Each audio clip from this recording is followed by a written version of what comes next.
Yeah. Yo, the time to plane leaving? Right. Let's see what the end goes. Hey. I'm leaving on the next plane. I don't know when I'll be back again.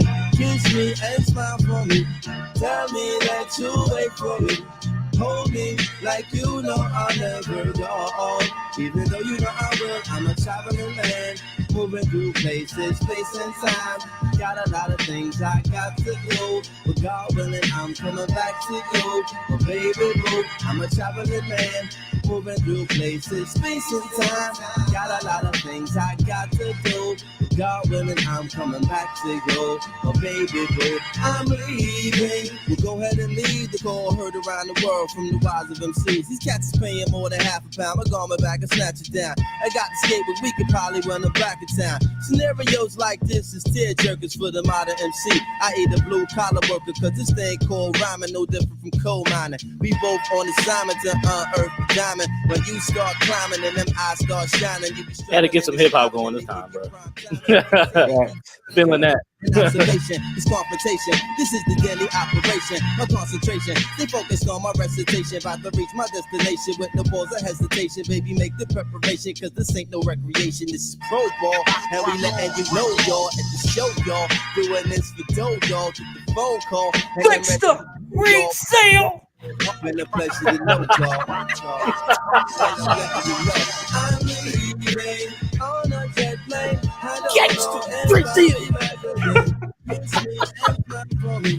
Tell me that you wait for me. Hold me like you know I'll never go. Even though you know I will, I'm a traveling man. Moving through places, space and time. Got a lot of things I got to do. But inshallah, I'm coming back to you. Baby boo, I'm a traveling man. Moving through places, space and time. Got a lot of things I got to do. But inshallah, I'm coming back to you. My baby boo. I'll be back home to drop these heavy ass bags up my backbone. Around the world with the catalog of rap songs. My baby girl is walking, been away for that long. But no, you haven't, well, at least it's how it seemed to me. My hometown is like a whole different scene. Coco Punch! The new jacks up in the park, smoking greenery. Easily taken for granted when you up in it, but it's sweet sinning. When you been down for a minute, move around city limits, break them down with the vintage. The N.O. Bennett, classical B-boy image, collect the winners, cause that's the reason that we came here. This thing is not a game here, the fortune, not the fame here. This is back when they did, bro. This is back when they did 3 verses on a track, bro. This is real MC hip hop shit, bro. I had to let this shit ride. They celebrate my jams in foreign lands. Even your mans in Japan know who I am. Minna son, make everybody out in the bun. Say Ichiban, they got man know where you get it from. Phenomenon, excuse me, that's a phone call. It's a show, y'all. Trying to get this dough, y'all. About to blow, y'all. Been a pleasure to know, y'all. And I'm letting you know I'm leaving on a jet plane. I don't know if I'll be back again. Kiss me and smile for me. Tell me that you wait for me. Hold me like you know I'll never go. Even though you know I will, I'm a traveling man. Moving through places, space and time. I got a lot of things I got to do. But inshallah, I'm coming back to you. Baby boo, I'm a traveling man. Moving through places, space and time. Got a lot of things I got to do. That shit easy. Shout out to Mos Def, man. Look, welcome to the Contemporary Comrades Podcast. It's Heavy J. Corn, say what's up, man. What's up, everybody? It's your boy Corn. We got quite a few things we're gonna be hitting tonight with this review. Yeah. Man. It's been a while since we had that first season review of Upload, but tonight, man, from the robot shit, the AI stuff to the gender pushing, all that stuff we talking about, all that shit. But first off, I do have to say, before I hand it off back to Jay, I do have to say R.I.P. Scott Hall, the real OG. You already know. Man, R.I.P. to GOAT, man. Yes, mega facts. And start off with this quote, and I quote the great Rev X: "If you ain't minding somebody, then you already minding some goddamn body."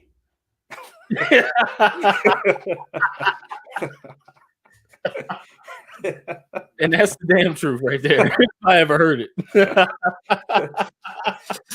I mean, when you really think about it, you know that's upload season. That's upload to a T right there. Facts. That's facts, man. Yeah, man. So yeah, Upload season 2 is out, man. The shit came out March 11th, so just like a week ago or something like that. We wanted to give it a little time to marinate. You know, all these fucking. I read a couple of fucking. Of course, obviously we watched it, right? But I looked at a couple of little articles that some mainstream shit had done, and they missed the fucking point, man. So as usual, right? Or maybe they aren't trying to actually show the point. But either way, that's where we come in, because just like season 1, season 2 was full of some fuck shit. Yep. More predictive programming. You know what I'm saying? More like expose on what's funny is now they're saying this is a glimpse in the metaverse. That's what they're calling it now. They weren't calling it that when the first one came out. Mm-hmm. It was a virtual reality, you know, dreamland. Now it's a glimpse in the metaverse. You see how they did that? Yep. But anyway, before we get into the shit though, make sure I hit the like button. If you're not subscribed, subscribe. Get the fucking merch. You know what I'm saying? Plenty of shit there for y'all to grab. We ain't making shit on it. We just want y'all to get it and wear it. That's really it. You know what I'm saying? But yeah, man, shit. I don't have anything else to say. And I want to pick back off the RP Scott Hall shit, man. I feel like, see, Scott Hall was a man's man. You know what I'm saying? He was like, yep. I feel like he was the first. I just want to since you brought him up, I feel like he was the heel that people actually like the first villain that people actually like really fucked with. I could be wrong, but that's my personal interpretation of He's one of the biggest, yes. One of the biggest like heels villains. Mm-hmm. Okay, yeah, I agree with that.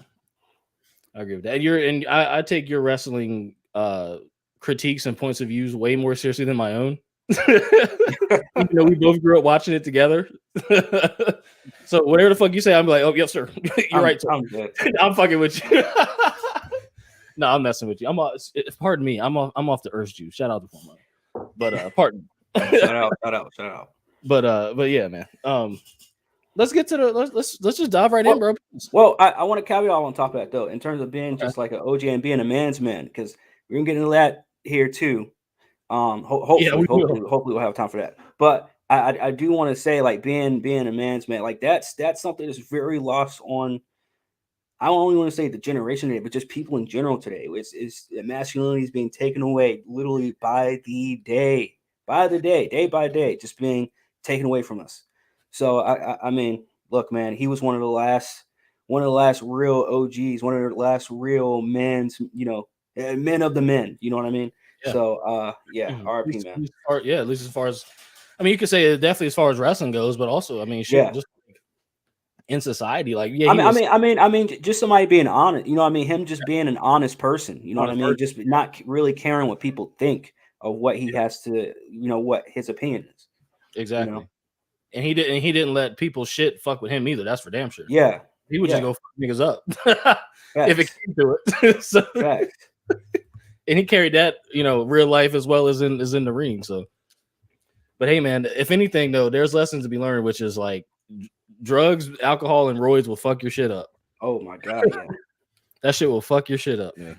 That's one lesson to be learned, I guess. But yeah, RP to the go, man. All right, back to Upload. Now, I guess to Upload. So, I guess we'll just start off with episode 1, man. I mean, why not? Do you want to go by episodes, or do you want to just talk about? You want to give a brief? We can get a brief synopsis going, and then like dive into the key points or whatever, man. I'd say brief synopsis and key points, only because if we got these episodes, to me were so short. It's like I just remembered it all together. Just because I'd pretty much watched like the last 5 episodes in one sitting. But if you have them by episode, yeah, we can go by episode.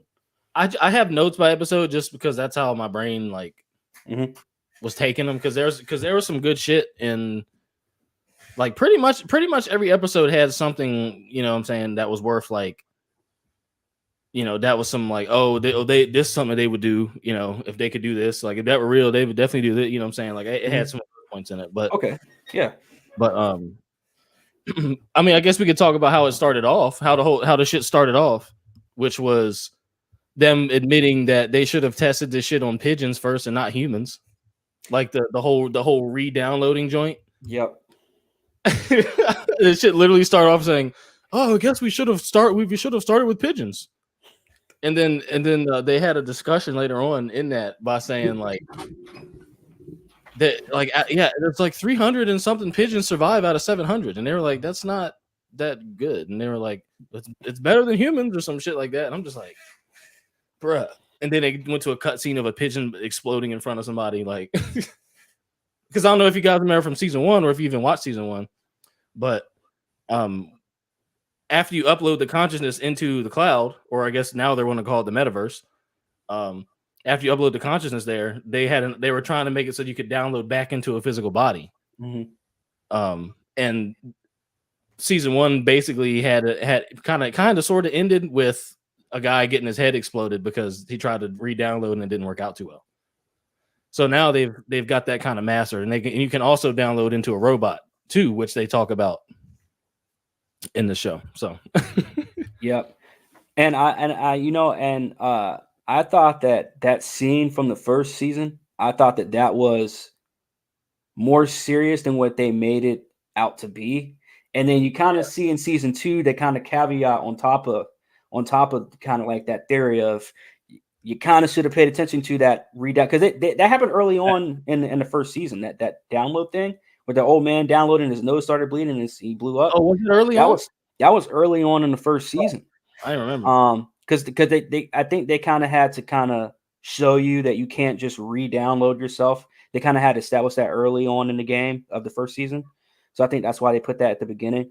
But they kind of caveat on top of that in season 2, though, where it's like, all right, the second half of season 2 is literally, all right, you can re-download now. Like, it's a possible thing. It's a whole community of people re-downloading shit like that, and then all that happening.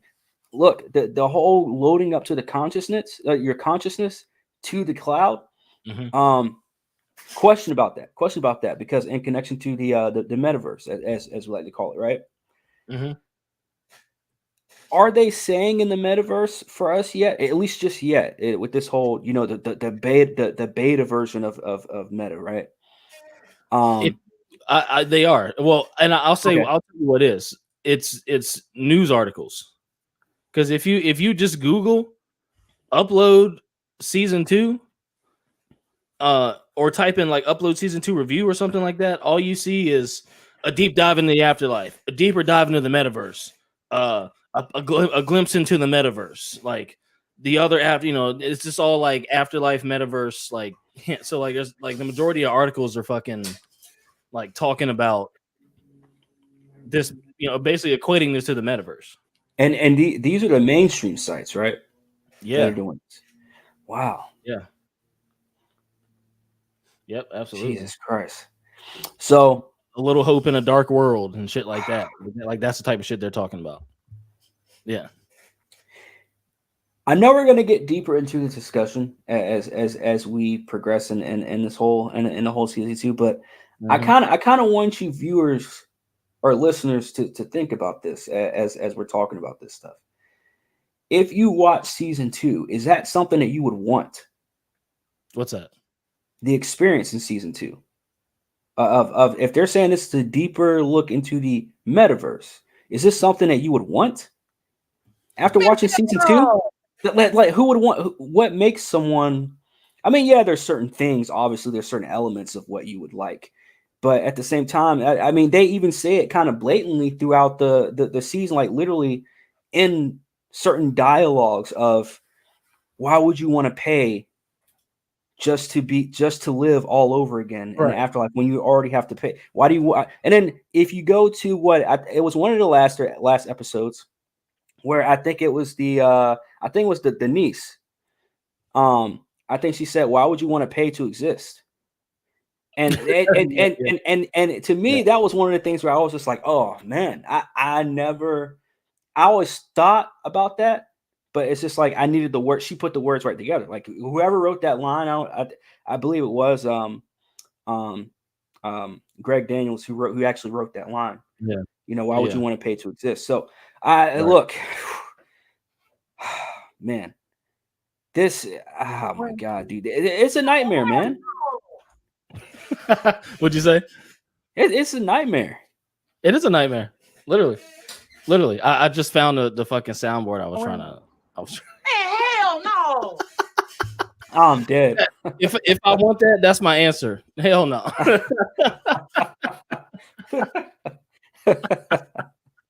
You feel me? Oh man, I love that. But yeah, it's a mess, bro. Seriously. I would say that shit. What was I going? I was going to caveat off of something you said, but I kind of just want to talk about. So I don't know if you mentioned. I don't know if you picked up on in the first episode where. So I don't know. So let's talk about this actually. So I don't know if you noticed, but the cell phones that like how they hold their fucking hand up and it's got the hologram. It looks like a Fitbit, bro. Did you notice that? Oh, you talk the Yeah, that little thin wrist thing, right? yeah. That thin Yeah, ass. Yeah, I noticed that. Fitbit. Did they show that in the first season? Because I don't remember seeing that in the I first don't- season. I I don't just remember them remember- doing this. I don't remember seeing it in the first season, and Okay. they went in this season. They went as far as to not have that show up for the people who were uploaded because they're already in the cloud, right? So they could just do that. But the people who were on Earth, they want to use it. They had to fucking, you know what I'm saying? They had the wrist joint. You feel me? I'm thinking we kind of knew that they were going to go this route because it's owned by Amazon. I mean, come on, you can only do so much Right. without the puppeteering happen. You know what I mean? And the micromanaging, no matter what kind of director or creator you are, even if you are the Greg Daniels. But I'm already coming up with this theory after you said that. It's like I you know what I think? Season 2 kind of had those puppeteer hands on it to make it to add this dumb shit. And I don't want to say dumb shit as in like, it's not creative. It kind of is, but at the same time, if you're just going off of the blueprint for Metaverse, then it's not really that creative. Right, exactly. Or if you're going you'll own nothing, you'll be happy. It's also like it's like, oh, this is just they're just going to tell us what they're going to do. That's what that's what this show has turned into. Which I mean, maybe it was that from the start. Who knows? But I mean, season 2 they kind of made it a little more blatant. Like, where it was just like, hey, we're gonna make this look. We're gonna turn this up to 1,000 pretty much, and it's just like, yeah, wow, yeah, that's what they did. So I want to get into the concept of the Ludds or the Luddites. Now, I don't know if you know this, but a Luddite is a real thing, like in real life. Like that's a derogatory term towards people who are afraid of technology. You called a Luddite. Yes, I don't know if you knew that or not, but no. But so they shortened it and called them Ludds in the show, and their goal in the show is to disrupt. If you want to correlate it to real life, essentially the metaverse, or they want to disrupt, all the VR shit, essentially all of technology. Really, they hate all of technology. They basically and how they portrayed him in the show was they gave him a fucking. It basically lived off grid, right? Mm-hmm. Like, I don't know if you. I'm sure you remember the first episode, but yeah, there was like at least a 3 mile to 4 mile trek back into the wilderness to get to their little camp or wherever they lived at and shit. No cell phones. You communicated by mail. Like it's basically a homestead. Like it's basically altruism, right? Like you're just doing for others. Like it's a community setting. You're doing for everybody. But they had to add a twist to it to make it seem evil. Yep. When the twist was the fucking pastor guy who was a bald black dude, right? gotta hate them black men. Fuck them niggas. Hey, Gotta you know, have one of them in a position of hate. you know what's funny? You know my mind doesn't go there. But dude, when I was watching the show, my mind went there, dude. I was like, really? Only nigga in the show Really? is the sexist, the quote, you saw it, right? The quote unquote sexist dictator preacher. You know, like that's how they portrayed him. I'm like, oh, bet. Bet. But shit, what's new? Shit, we ought to do a damn breakdown on that show, Bel Air, too. Have you watched that junk? I got a lot to say about that movie. I actually just record. Never mind. I got a lot to say about that show. Can I look? Pause it up real quick. Beep. Can I come on? Yeah. You know what? We're gonna do that. We'll do that soon because I just finished recording, watching the first 3 episodes of my opinion of Bel Air. Oh shit! So you know what? I'm gonna scratch that and we're just gonna do a discussion about it. But yeah, bro, I've watched all of them. I've watched all of them except for this most recent one. So I'm already up to speed. So we could do something. Anyway, we'll talk about it off camera. But yeah, I got a lot to say about that motherfucking show. But a lot, just as much as I got shit to say about Upload. To be honest with you. Yeah. But yeah, dude. Like back to the Luddites, right? Mm-hmm. Of course, you know the only black dude in there is basically portrayed as this fucking sexist, you know, monster who had women at his knees, making them do things, and he was the asshole who told Nora she wasn't contributing anything, and she was just, you know, it's not all fun and, you know, he's like, it's not all fun and games here. You know, do, and you know, he's the asshole, right? Of course, the one nobody likes, and he's on the Luddites, so he's also a, you know, he's going to be labeled as they portray them in the show as essentially a terrorist organization because what did they do? They hacked the fucking spot. What was the one? What was the other fucking there was like 2 different Upload versus type joint. Like there's 2 different like AI joints or like you know, I can't remember like the 2 different types because there was goddamn, what's the name of the fucking place with Lakeview? Yeah, so there's Lakeview and there's one more. Oh shit, I forgot the other. I can't remember the name of it. Yeah, I forgot what the other place was. It was the one that goddamn, I'm really bad with fucking names, man. It was the one that Luke helped create. I can't remember the name of that. I forgot the name of it. But anyway, the Luddites were fucking with that joint first, and then Nora was like, "Hey, Lakeview, they're the or that joint." She's like, "Hey, they're the good guys," and she was talking about how Lakeview wasn't the good guys because it's the rich people. You know, it's the and that theme continues throughout the whole second season, which is, you know, the rich people are the ones bad, are the bad people. And you saw that carry over with Choke, man. Exactly. You saw that carry over with him. And if you go back to the first season and with not with Gertrude, but with Choke. When he said, "Oh yeah," he started laughing about the fact that he said, "Oh yeah, you just pissed off a $600 billion organization and you didn't get killed. Nobody got killed. Nobody killed you." So once that happened, you're like, okay, all right. So either this guy knows what happened or this guy was the guy that fucking did it. You know what I mean? That killed what's his name? Nathan. Like you said, this whole theme of you know, rich or bad and all this other stuff, like and you see that pour over to Gertrude. I mean, to Ingrid as well. You see all this richness and all this stuff come from her, and then the whole, like, you start seeing the self-esteem issues come from it. You start seeing the lonely issue. Like, it was some weird shit. They did like some weird stuff that they tried to spin.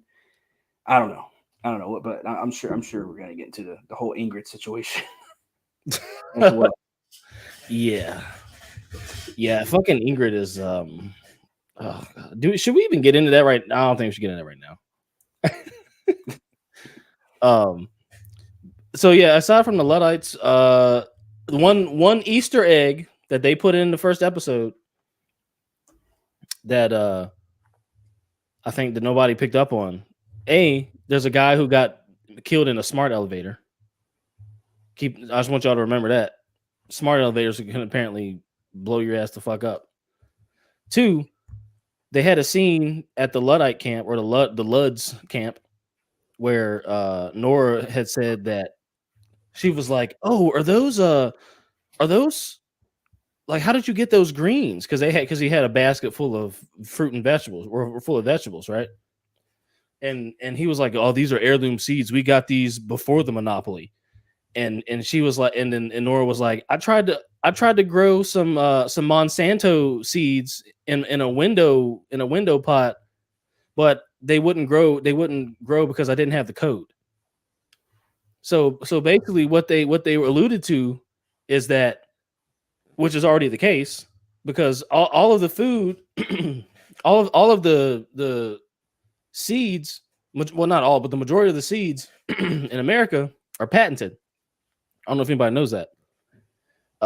We could get into Monsanto and how what they would do is they would buy out farms next to organic farms, and by way of crossbreeding, through using wind. So basically, plants will breed, like the wind will blow, and the DNA from the GMO plants, the plants themselves in the soil. But the DNA from the GMO plants would then blow into other farms, and then essentially what would happen was over time, those organic farms are no longer organic. Yeah, exactly. We're no longer organic, and then Monsanto would come in and say, "Hey, you're using our plants. That's our patent. You got to pay us." And then they'd buy that motherfucker out, and then they just keep on going. Like they did a lot of that. And basically, what they're getting to in Upload is that every bit of produce is going to have a code attached to it, and you're going to have 2 pieces of the code to be able to grow it. So either you got to have the code or you got to buy it. So that's very interesting. And then the guy was like, "Yeah, we have heirloom seeds. We got them, before the monopoly." So before they did the code. Before they did the code, yeah. And they kept the seeds going and growing. So that's something interesting as well that I don't think that's a nice little nugget. Picked up off of. Was that? So that's a nice little nugget. Yeah. I didn't catch that one. They slid that joint right in their paws. But and also a common theme we might get into a little bit more is that the AI in the show is completely sentient, to the point where from the first episode to the last episode, the AI goes from still being kind of dumb AI to having feelings, emotions, being able to pick up on other feelings and emotions, saying they love humans and stuff like that. And I because I actually put in one of my notes about the actual line where he said, where he asked what's it like to feel after Ingrid was talking about how much she loved. I keep wanting to call him Ethan. I keep wanting to give everybody their own fucking name, right? Except for their actual name. I keep calling Ingrid Gertrude every fucking time. But Nathan, every time she kept saying, how much she loved Nathan, and then he was saying, what's it like to feel? Which, by the way, another little truth nugget or BTS whatever, is Greg Daniels' son, Owen Daniels, is actually the guy that plays the AI, who is actually fucking everywhere in the fucking show, as you guys know when you're watching. But yeah, that's another little truth nugget too. Did not know that. Very talented dude, obviously. But yeah, dude, if you notice, and if you go back to in IRL on the show, where the dude that was really the AI, or that he gave up his he sold his identity, his face capture and all that stuff, his likeness. Yeah. And he was blood too, quote unquote. Yep. And he got uploaded. Well, he didn't get uploaded, but his likeness and image got uploaded. Mm-hmm. And then they turned him into AI, and he's like, "Oh, I'm fucking yeah." It was fucking him up, man. And he said he only got $2,000 for it too. Yeah, only got $2,000 for that shit. Yeah. Could you imagine? Which is realistic though, because how many of us would say, "Hey, $2,000, niggas need to." Hey, the average person probably needs $2,000. And they and the fact that they said $2,000 and not $20,000 tells you what the value of money is going to be like in the future too. Because again, if you're going with the same theme of oh, we're going to predictive program the fuck out of these people watching this shit. Doing something like that for $2,000, like that probably was a lot of money at that time. And let me tell you something, man. People will do that shit for free for the metaverse, bro. Oh yeah, just to for have free, just for clout. People will do that shit just because they say, "Oh, look what I'm in." And as a matter of fact, guess what they can do? They can go ahead and put that, you know, that accept and continue, or I agree and continue. They can just put that shit in there. Facts. We can use your likeness, image, name, all that shit. We can use your fucking thumbprint, your firstborn child, all that shit. Just accept, agree, and continue. And you accept, agree, and continue, and boom. You got avatars all over the fucking. I'm telling you, man. That's facts, bro. That's facts. So let's get into Mr. Choke and his sex doll, bro. His AI sex doll. She was speaking for him. Did you notice that? Yep. He wasn't even saying shit. The fucking doll, the AI doll was speaking for him. Bruh. At dinner and everything. At dinner and everything. I was like, bro.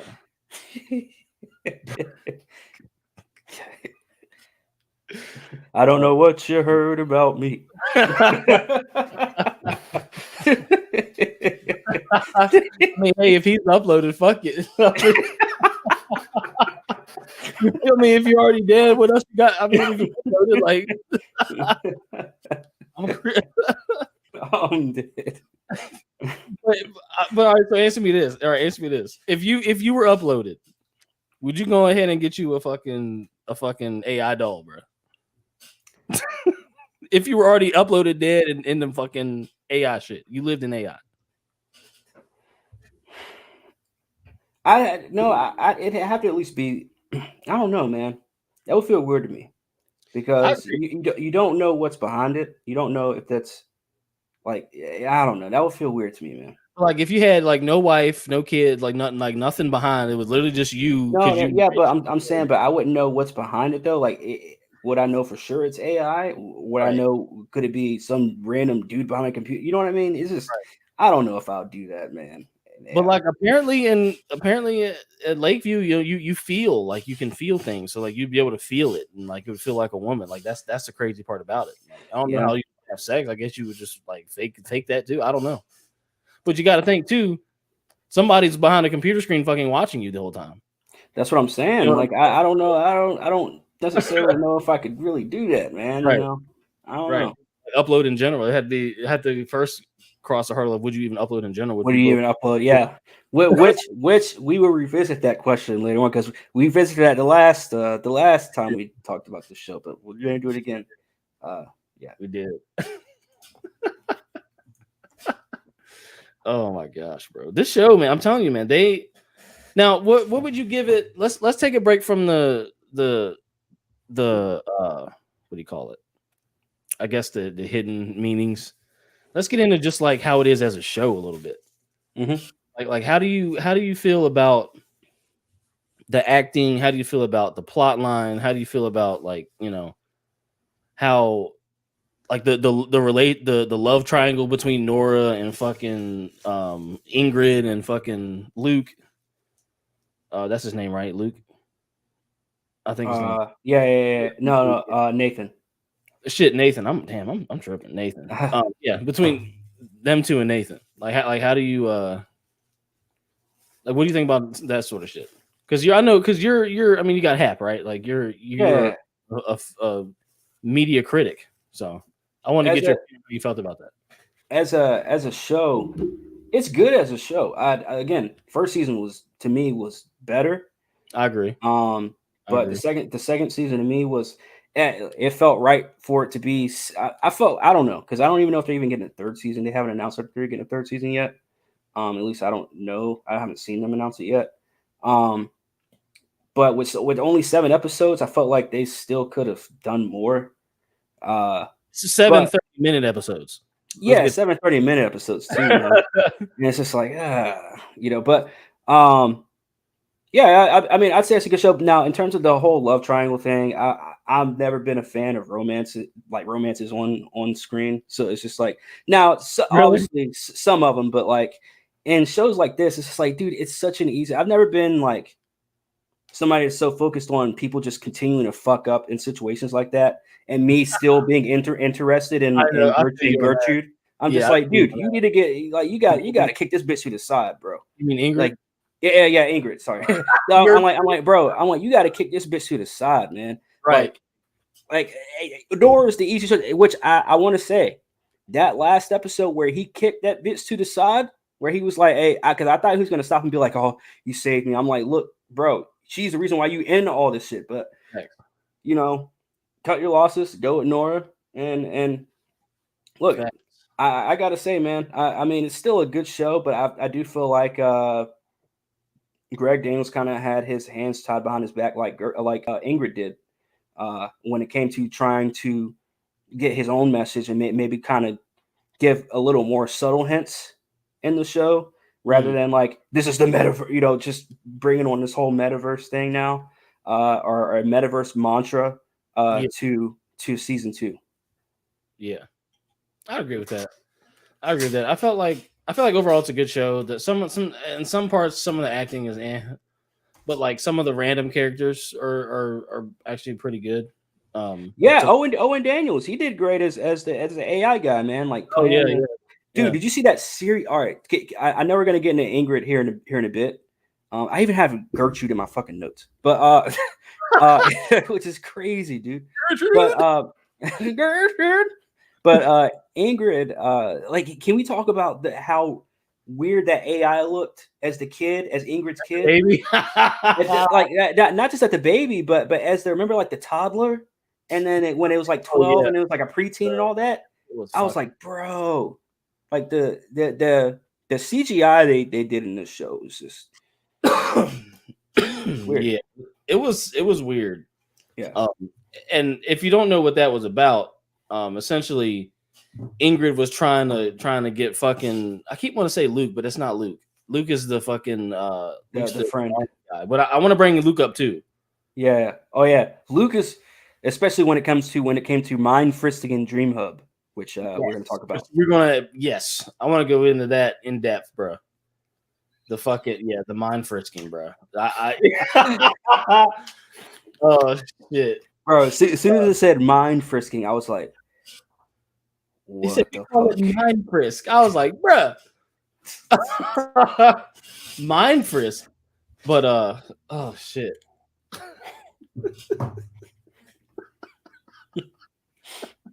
It's a pretty good name though, honestly. I can't even lie. What happened, bro? I got mind frisked. Swiper, no swiping. Oh man. Damn, now I forgot what I was gonna say about Nathan because I called him fucking Luke and got off topic. I'm dead. Oh no, it was about the I think it was something about the AI, right? Or the CGI. Oh yeah. So if y'all don't know what happened, Ingrid pretty much tried to trap Nathan into having a baby in the fucking in the upload. So I guess we haven't talked about Ingrid yet, but we'll get to that. But essentially to line up with what Corn said about the fucking the AI baby and shit. Ingrid basically tried to, the whole thing was essentially a trap. Once we get into it, we'll talk about that. But she tried to essentially trap him into having a baby, and then she like got a test baby, and the test baby is what Corn was referring to, which was, like grew up in a matter of like weeks or some shit. No. It only lasted. It died when it became the old man. That was 24 hours. Oh, it was 24 hours. Oh, okay, that's right. Fuck, that's right. Which we didn't know, because even I thought I was going to be weeks or whatever. But it mentioned that later on when they interview her for that other thing. Oh shit, that's right. Where they said that you had like the fastest time to like kill a life, or an AI life or whatever the fuck they call it. Yeah, they were like 24 hours is the record time. It was like, Jesus Christ. Yeah, she literally killed that fucking and still got approved for another one, which is crazy. Of course, because she had money. That's why she got paper. He said, "Fuck it, she wants to just keep spending the money. Fuck it." Which we'll get into that too. How they turned to greedy as fuck. Them niggas turn hella greedy. But can we talk about Luke a little bit and how his character developed? Yeah. Before we get into Ingrid. I guess this is happened in like what episode 4 or 5 or something like that. But Luke had his army friend. Now Luke is portrayed as the dumb jock, the bro. You know what I'm saying of this shit. So he's really good friends with Nathan, etc. And he had one of his army buddies come in for some friend day or whatever the fuck they were doing. And they were playing like tennis, where you basically hit the tennis ball and you score the person in the nuts. Which is interesting, but like his character got portrayed as idiotic and stupid and like pretty much like a horn dog, which he was. But he also called out some shit, which we'll get into later. He also called out the mind frisk before it actually was happening. Mm-hmm. And I think there was a deeper meaning to the fact that it was affecting Luke and nobody else because he was a veteran. Yep. And what have they done with veterans? And what have they done with, servicemen in general? They experiment on them. They mind frisk them. Exactly. They rip and replace, right? So of course he was hypersensitive to the fact. He said, I literally feel you guys extracting my thoughts or my dreams out of my head. Mm-hmm. He was like, well, stop doing that. and at first we as the viewers, we didn't even know what the fuck he was talking about. We were like, oh, maybe he's just fucking around or whatever. But then once, she made him go to sleep and all that other stuff, then it's like, oh yeah. He's actually feeling the shit. And then that's when you start seeing that shit coming, that the whole rollout for mind frisk after that. Which kind of changed the game for that joint. That's how like that pretty so what they did was they turned mind frisk and they turned it into a good thing. Because that ended up being how Luke was able to figure out who fucking killed him. Yeah. It's funny how that works, right? It's like the most nasty fucking thing on the show ends up being what saves Luke. Or, goddamn it, not Luke, Nathan. Ends up being what essentially helps Nathan figure out, who killed him and pretty much put that story back together. Which, that's how they do that shit, man. Like, the fucked up shit, they got to glorify that shit. And the shit that's actually good and true is just a little subtle little joke, and then it's on to the next scene. Yep. You know what I'm saying? But that's how they fucking do that shit, man. It's crazy. Oh shit. What else was I gonna bring about that? So I guess we could talk about the hacking. So Lakeview got hacked by the Luds. And they were saying like delete the rich and all this other kind of shit. Yep. And like how did what went through your mind when you saw that? Because like when I saw that scene, I was like, all right, I kind of see. That's when I started seeing. I was like, okay, they're getting a little too messy with the way they're trying to tell this message a little bit. You know what I mean? Because I was kind of fucking with the plot before they started going like full blown like fuck the rich and all this other. So it's just right. It's like, that's how I felt. And I thought that like I thought it was like I was like, okay, cool. I mean, I can see why they want to do that. And then they were like, yeah, it's all the rich people's fault and like fuck them all. And then like they just made them to be like really stupid and really like angry. Yeah. For no reason, but also smart at the same time to be able to hack the shit and figure and move their way through it. But like, which is crazy for people that are against technology, which was fun. Exactly. I was like, okay, you guys hate technology and everything about it, but yet you got fucking Mateo, aka Adam from 10 years from now.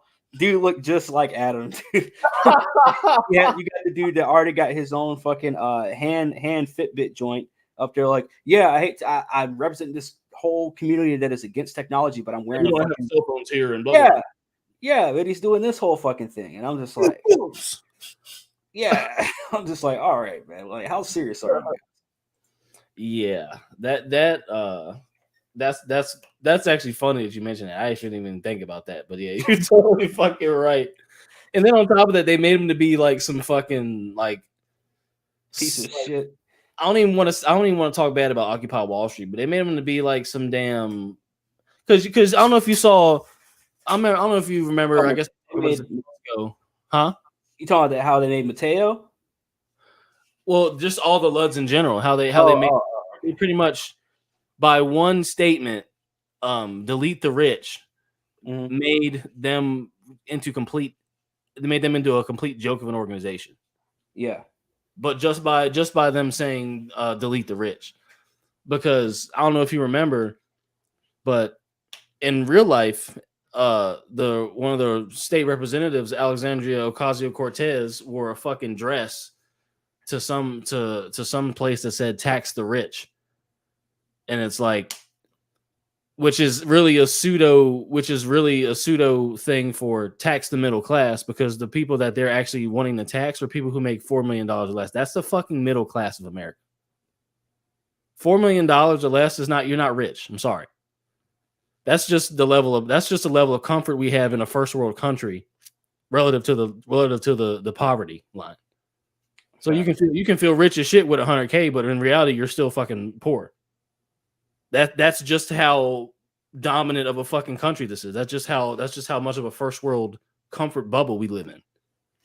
So by them saying tax the rich, it immediately wrote it off in my mind as, oh, these guys are just fucking idiots. Because everybody knows that saying tax the rich is NLP anyway, Neuro Linguistic Programming anyway. That's double speak. That's 1984 Brave New World shit. That ain't actually talking about taxing no fucking billionaires and trillionaires and shit. And yes, there are trillionaires and trillionaire families and shit like that. They ain't talking about that. They're talking about the motherfucker who make $4 million a year and shit. That's rich, quote unquote. And that's more mind control, because they fooled you niggas into thinking that if you got $4 or $5 million, you rich. You're not rich unless you got 9 figures. And that's just barely in this world. Because there's a lot of billionaires. There's a lot of billionaires in America. So I don't know. I just had to rant on the tax the rich thing, because that shit got it was to me. I thought it was very annoying, because after that, after they showed that, it just kept hammering about the rich, and it's just like how far are y'all willing to go for that, like to down this fucking hill of the rich? Like because I was on board for the whole choke thing with him being the billionaire guy that. Whatever that, kind of set Nathan up, or kind of, set him up to be killed, whatever. And even the whole Ingrid, but now it's, everybody that is even resembles richness on the show is now being deemed as a fucking villain. It's just like, what the fuck are we doing? You know what I mean?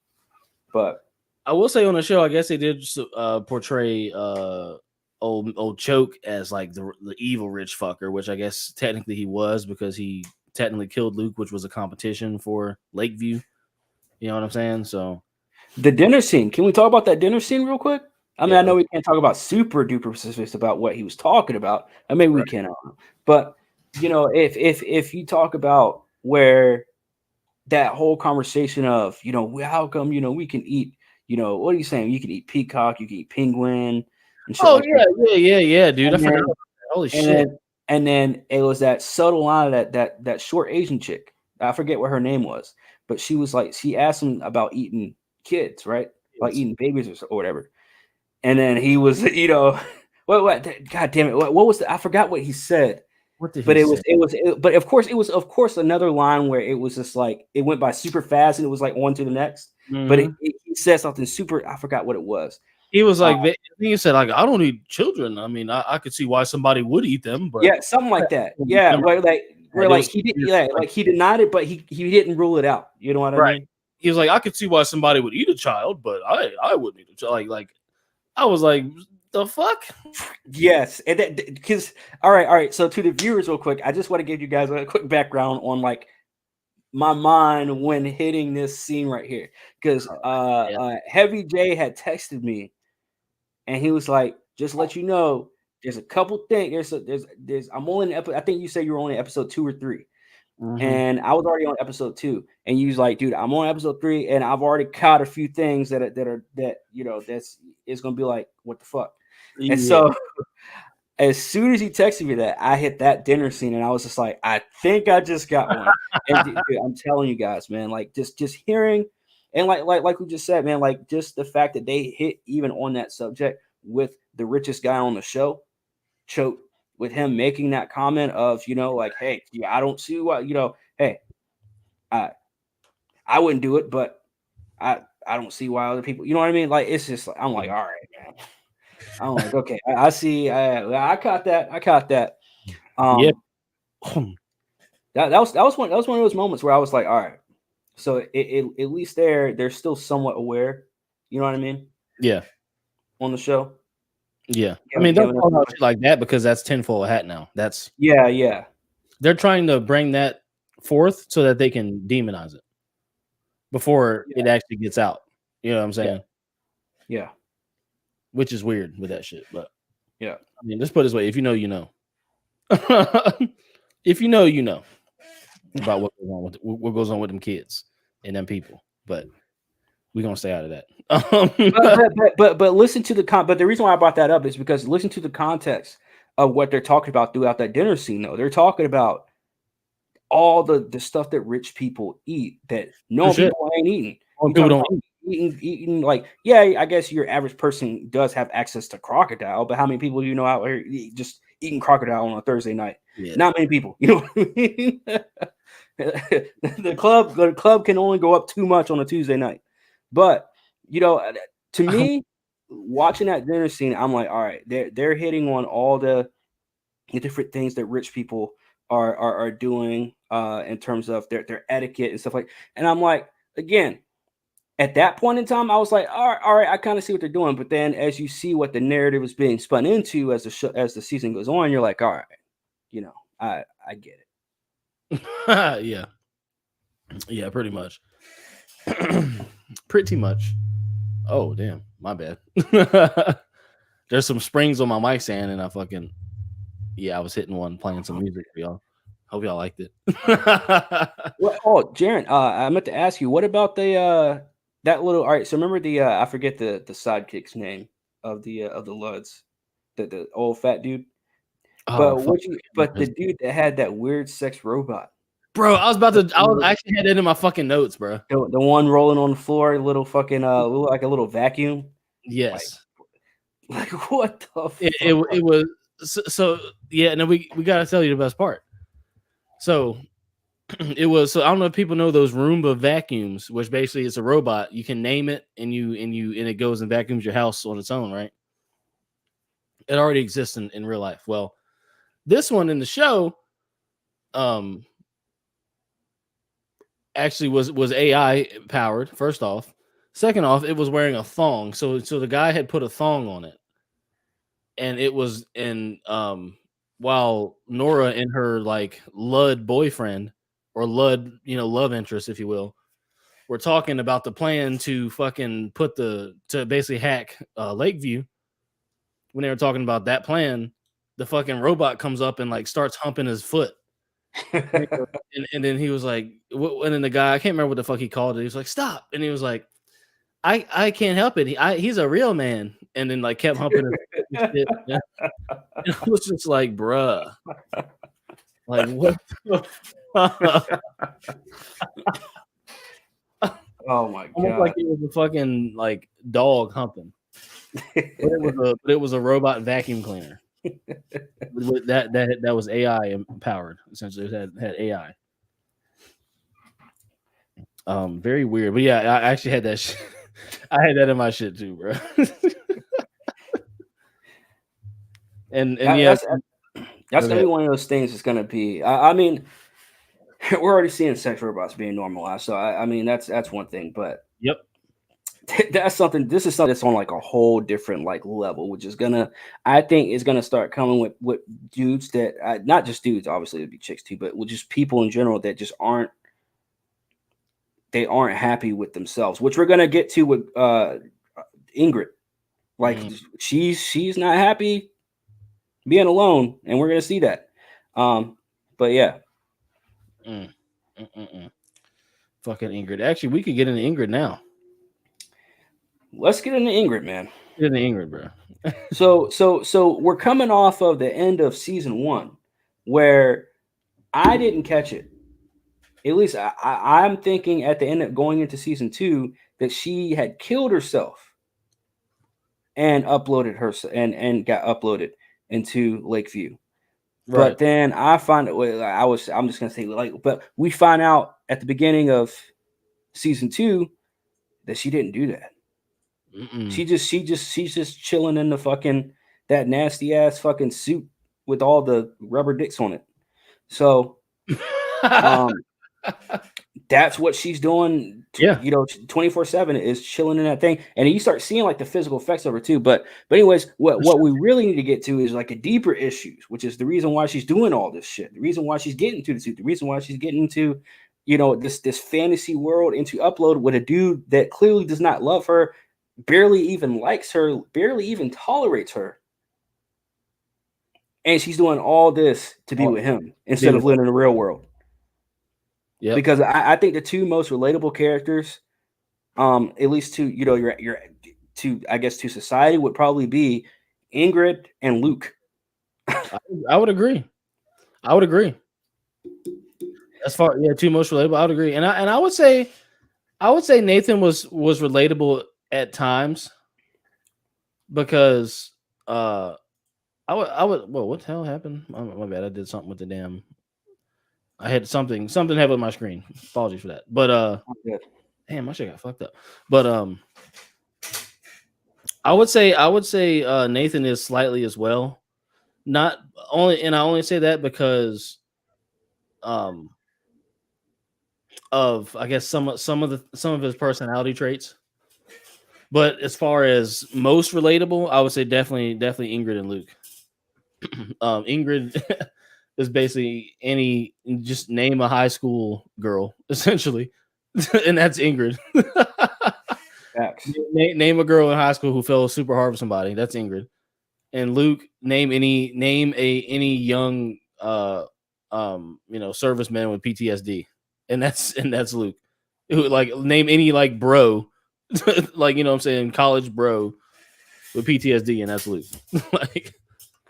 Basically. Oh, was you about to say something? Oh yeah. I didn't know if you're. I didn't know you're still. Oh no, I was trying to fix my. I got distracted by my shit. Fucking up. No. I mean, you're right, but with Ingrid though, I don't know. I don't know if I can really compare her to the high school girl that fell too hard for a guy, whatever. Because I feel like even then, the high school girl that falls too hard for a guy kind of knows when to call it quits when you get to that point of uploading into in a completely different universe rather than being in the real world. Because at that point, to me, that screams to me that you have nothing left in the real world. You have nothing you really care about in the real world, which means you have nobody. You're lonely. You're alone. Because you realize how long did it take for her mom and brother to come get her? I mean, that's what the whole episode. See? And even then, they didn't come and get her. They just said, "Are you going to give it up yet?" Or they were asking. That's the thing. You end up kind of feeling bad for Ingrid because nobody gives a shit about her. Nobody gave a fuck about her, and she overcompensated like a motherfucker. You know what I'm saying? Go ahead. But if you look at the way she is, though, it's still at the same time, it's just because I get what you're saying. When you're in that scene, and maybe that just tells how good the writing is, or how good the storytelling is. But when you're in that scene, you're like, man, I really want to feel bad for Ingrid. But you look at the way she is, and look at all the fucked up shit she said and done around Nathan. You're like, well, I can't really, you know what I mean? It's a two-way street. It's like I can't really feel bad for you when you're because even if you're alone or lonely, and she's got these self-esteem issues. I mean, and once she gets to the point where she realizes that, okay, Nathan doesn't love me, Nathan doesn't want to be with me. Now she's looking to have a completely different kid and sharing it with just to have Nathan. She's like, all I need from Nathan is just your DNA or just your say so 1%, whatever. And if you look at what that lawyer said too, and when they were trying to get that baby, he said, all you need is 1% so we can lock him in for that fucking money. That's pretty. I mean, he ain't say exactly like that, but that's pretty much what he said. He said he can be liable financially. Liable financially. He said all he needs is 1%. He'll be liable financially. I'm just like these things. And then you see what happened on the last episode. I mean, at the very, very end, which you got that little piece of hair.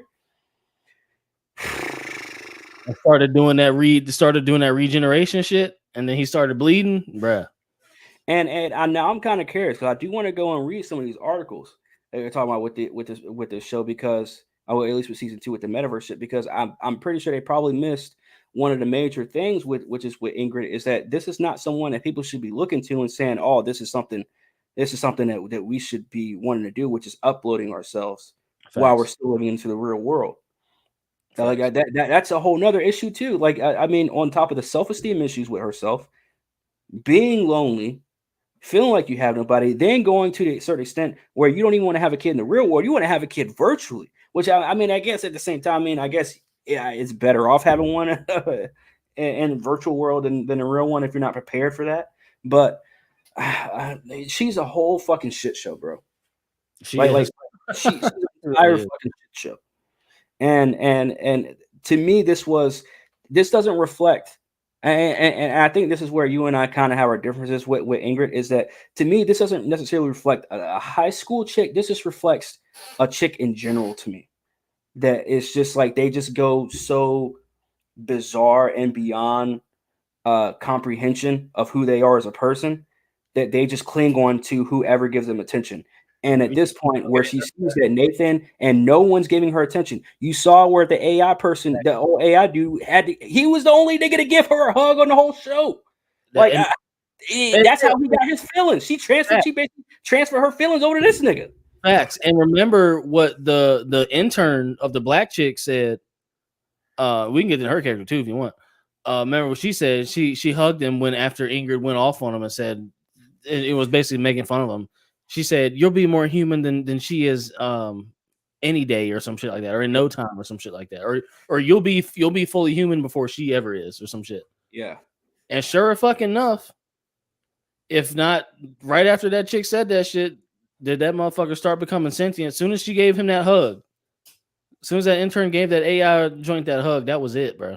He just took that shit and ran with it. Facts. And they did a really great job at portraying how AI learns and adapts. Yeah. Because it was a very like subtle progression. The next thing you knew, the nigga was like talking about feelings and shit. And if they get a season 3, look at how well they're going to develop that. I'm telling you, that's going to be the largest character development you're going to see on the show. It's going to be that AI character. Absolutely, bro. Because I mean, I feel like they're already hitting a plateau with Nathan. They can only do so much more with him. Can only do so much more with Ingrid. Like everybody's pretty much developed except for like the AI robot. You know what I'm saying? They still have to develop Luke and Nora's. God damn it, not Luke. Nathan and Nora's relationship more now that they actually quote unquote have Ingrid out of the picture, quote unquote. You know what I'm saying? So they think. Which I still don't care about. Like I know we should care about their relationship, man. I know we should care about their relationship. I don't give two shits. I don't either. Yeah. I mean, of course, obviously, it's just like, you want it to develop. But at the same time, I'm just like, I don't even care. Like, if Nora and Nathan don't end up together, I don't give two shits. I don't either. This dude, like, I've been Team Nathan the whole fucking time. I'm just like, dude, at the first season, I was like, dude, you're just too much of a fucking idiot to get your head out of your own ass and see what's going on around you. And by the end of season 1, he did. But by that time, he had to rely on fucking Ingrid. You know what I mean? To get him out the shit, to pay for his shit. And then by season 2, he's trying to make moves, man. You know what I'm saying? And now she's in the way. So I mean, I get the whole story thing there, but him and North. Look, I do want to touch on one other thing too that I forgot to put on my notes, but before I forget, because we talked about him in season 1, and we saw a bit of a switch in season 2, which was Nora's dad. Now, season 1. And the only reason why I remember this is because I went back the other day, and this is one of the parts that I caught of the last cast we did about the season 1 of Upload. You and I talked about how much of a man, not just a man's man, but how much of a real man that Nora's dad was, because as soon as he put on that VR, what did he do as soon as he put that bitch on? He threw it right back off. Right off. And he said, I ain't doing that shit. I'm gonna die as a normal person. I'm gonna do this and do that. He was like, I ain't doing no Upload shit. What happened at the beginning of season 2? He was a lud. He was like one of the higher ranking Luds. How do you feel about that? Again, now I don't feel like he was so much demonized, but like, I don't know. I feel like I'm not surprised because Nora is very like she's very excited about tech. Like she's very like I would equate her to like anybody in any millennial who works in IT and who is not awake. She has that sort of enthusiasm and like all about tech. Like I know 1,000 niggas like Nora, male and female, as far as how they view tech and shit, and like excited about the advancement and what they can do and what they can learn and all that other shit, right? So like which to a certain extent, I understand because I'm a little bit of the same. I mean, somebody's got to do it, right? There's gonna be somebody to advance the shit. You know what I'm saying? It's going to be people like that. But as far as her dad being a quote unquote Lud, I don't know. I think that kind of plays into a little bit of the family divide that we're going to potentially see with a lot of the agendas that are going to be pushed in the next few years. A lot of it's going to end up happening because there's going to come a time where you're going to have to probably choose whether you're going to be in this fucking technocracy or you're not. You know what I'm saying? You're going to exist in the Internet of Things, Internet of Bodies, or not. Which I have something to say about that later. But as far as her dad being a quote unquote Lud, I mean, I'm kind of not surprised that they did him like that, and the fact that actually he tried to get Nora to do it, and then she was kind of on board, and then by the end of it, she went back to her true self and was just like all about the tech anyway, because she got the promotion. Yep. So again, I was kind of like, well, shocker, I could get into that. I could get into the whole, what I'm saying, this thing again. But I think I'll spare you guys on that. You kind of can pick up on that again. But yeah, I don't know, man. I'm not surprised that they portrayed her dad as a Lud, but he didn't have anything to do with any of the hacks, though. He just kind of was like, seemed like he was just kind of there just to be out in the fresh air and shit. Mm-hmm. Yeah, I mean, at least they were mild on that, but I just felt like just him even being in that community was just like. It was a little weird. It was a little. I wouldn't even say on the nose. I just felt like it was a little bit. I don't even want to say extreme because that just sounds crazy. But I don't know. To me, it was just a little too much. We didn't need him a part of the actual community of the Luds. Like, right? He could have just been chilling back at home, waiting to die, like he was in season 1. Like, I mean, he did seem in better health in season 2, though, from being out there, I guess. Yeah. So that's one thing. Like, he only coughed a little bit. Whereas in season 1, he was kind of like fairly sickly, you know what I'm saying? Yeah. So maybe that has something. That was maybe a positive out of that, which was like he actually didn't seem as sick. So I mean, I guess it's cool, but yeah, I agree. I feel you on that. It kind of was unnecessary, but that was the way that they got Nora there, so that they could use her for that hack and shit like that. Which I thought was kind of dumb as fuck. How she hacked it and then she was the one to stop it. Yeah, that shit pissed me off. It was dumb, bro. It was weird when everybody gave her a standing ovation too. Yeah, I was just like, she's like, no. I'm like, what do you? I'm like, but they even made her character like, I did something, and it's just like, what, you want a fucking cookie? Like you caught, like, and then you thought you were gonna get caught, so you, oh my god, yeah. I was just like, what the fuck is this? Yeah, that shit was fucking pointless. But what it did do, which is what we can get into. Oh shit! We might have lost Corn a little bit. You there, bro? We might have lost Corn a little bit. Anyways, I was gonna say what that did do is give them the, what do you say? The damn, what's the word I want to use? It gave them the reason. It was like the false flag hack, if you will. It gave them the reason to get the Mind Frisk technology up and running. Now, I want to wait until Corn gets back on to talk about this because the Mind Frisk shit, is I know he's got a lot to say about it, so I don't really want to go into that when he's not there. But anyway, as we take a brief intermission, as Corn is having some technical difficulties, if you're in here, make sure you hit the like button if you haven't already. Does anybody have any thoughts about the show? Has anybody has anybody that's here actually watched the show? Either season 1 or season 2. If you have, definitely let us know, because I'm curious to see if anybody has watched it or if anybody's even like interested in it. Because when we did the season 1 review, they were pre-recorded videos. We didn't actually do them live. We thought it'd be kind of cool to do a live review, just for shits and giggles, basically. But yeah, if you're in here, let us know if you actually fucking. Oh hell. We're having a little bit technical difficulties with Corn here, but he'll be back momentarily. But while we're waiting on him, if anybody has seen season 2, I want to know if you saw this particular Easter egg. So in episode 5, where in Lakeview there was a alarm that happened late at night, and Nathan and Ingrid were laying in the bed. The alarm goes off. Nathan fucking gets up. Oh shit.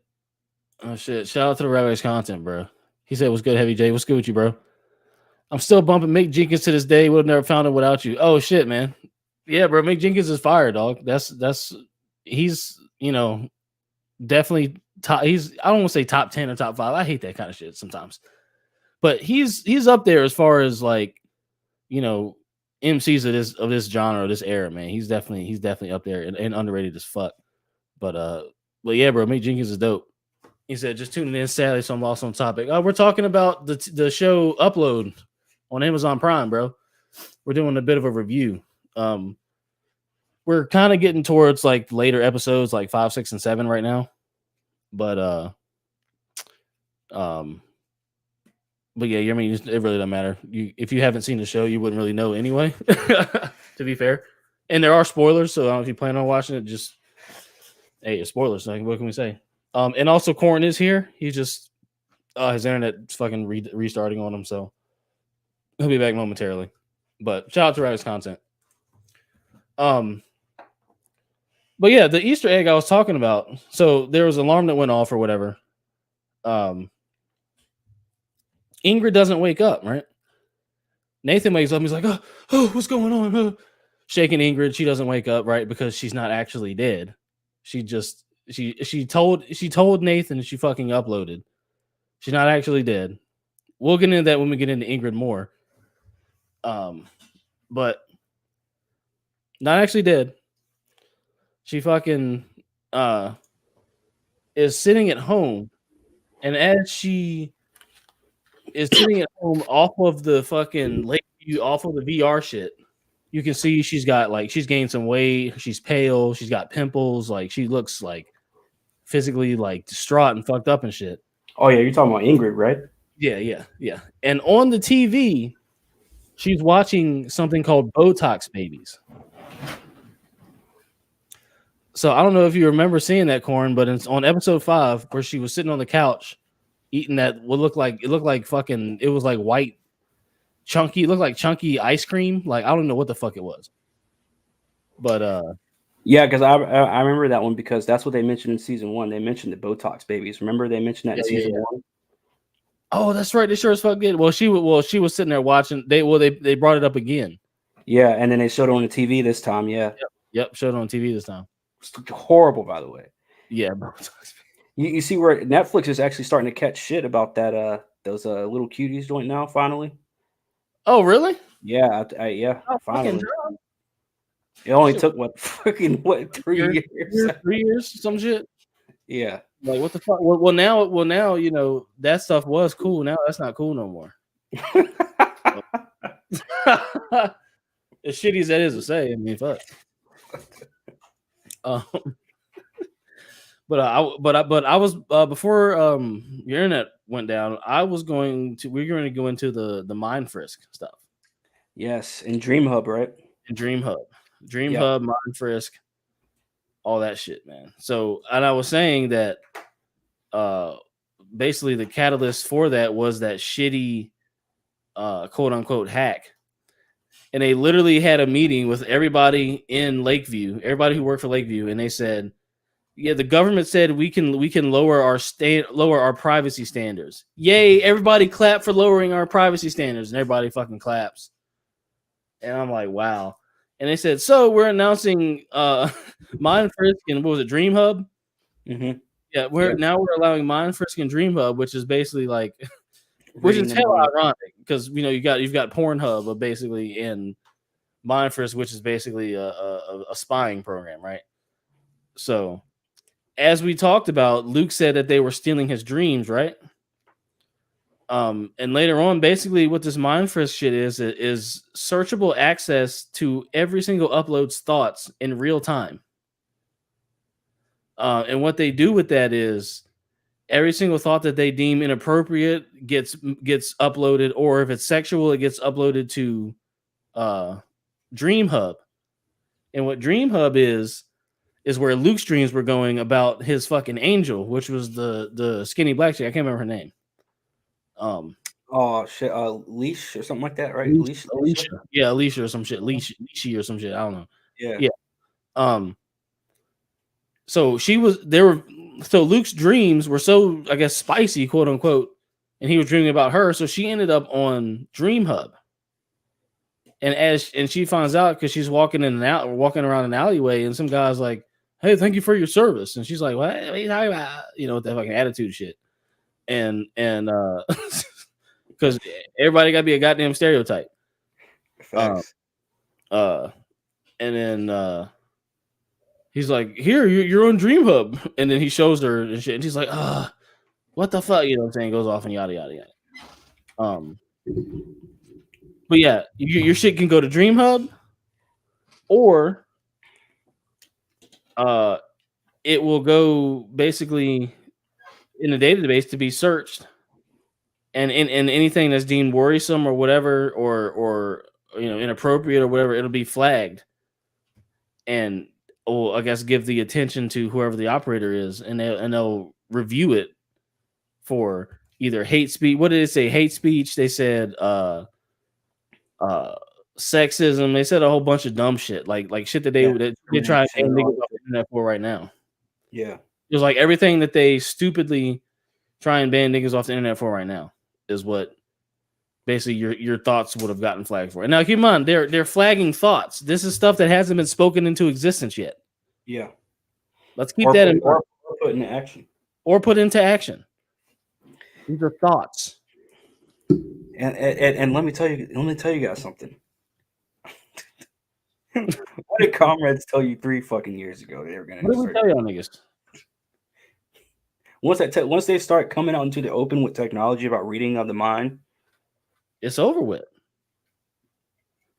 We told you this. That means they already have it and is working and they use it. That's what that means. And I know we have more to talk about with this particular subject, but I just want to say we know that it's so easy for them to do this at this point, to introduce this to us as a society at this point.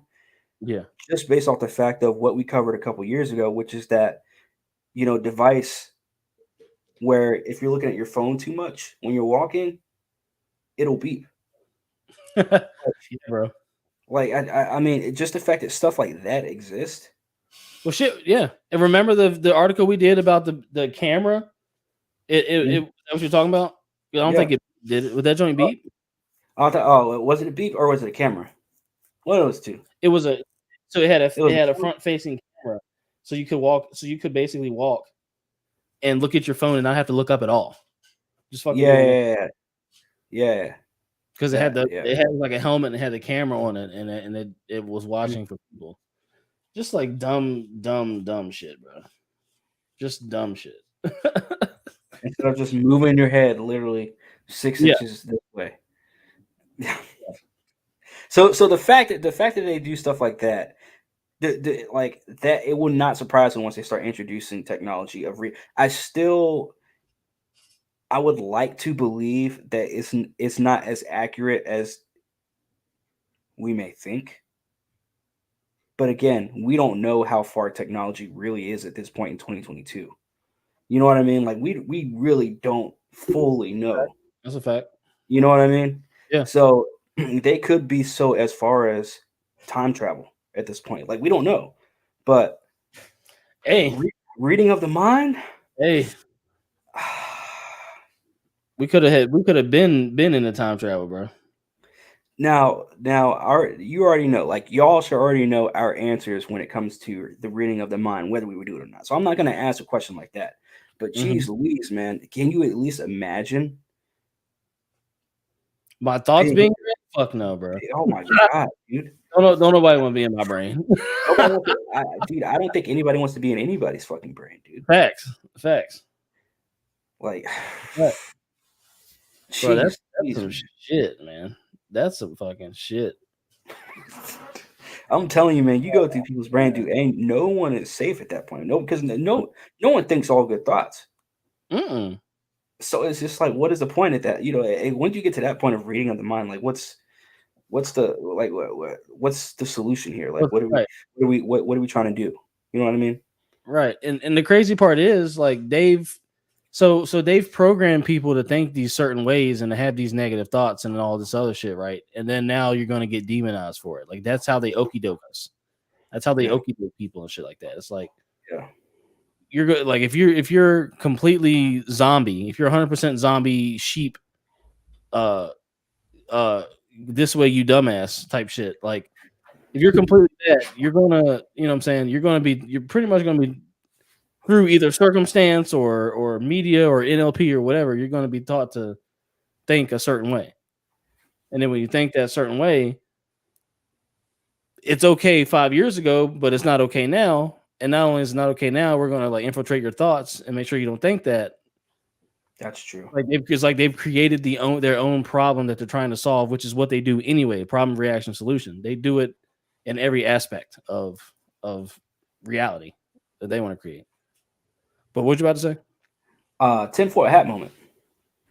Okay.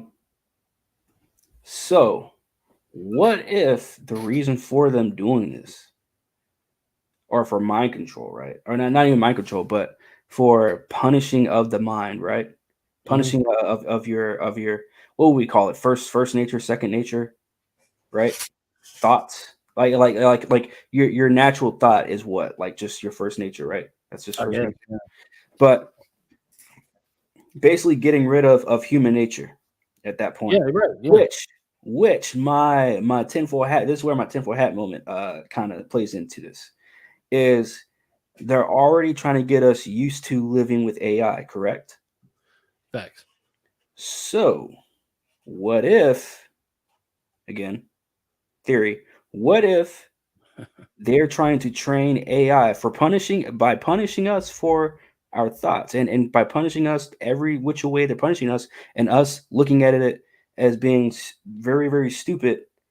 But the more and more we're starting to see the effects, and the more and more we're starting to see, or the more harsh the consequences are starting to be for us as humans, for just basic human nature of making mistakes.